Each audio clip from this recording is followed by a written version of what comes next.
so, ఈ విల్లాస్‌లో చూసుకున్నప్పుడు మనం జనరల్‌గా ఏందనంటే, పాతకాలం నాట్లో ఏ విధంగా అయితే ఏంటంటే కామన్‌గా అందరూ కలిసి ఉండేవాళ్ళో, సో, ఉమ్మడి ఫ్యామిలీ అనేది ఏ విధంగా అయితే ఉండేదో, మధ్యలో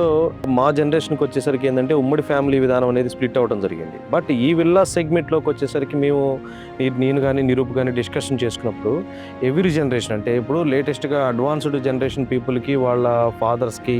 యాక్చువల్లీ ఏదైతే వాళ్ళ అంటే గ్రాండ్ ఫాదర్స్‌కి వీళ్ళందరికీ కూడా ఆల్ సెగ్మెంట్ పీపుల్‌కి సెట్ అయ్యే విధంగా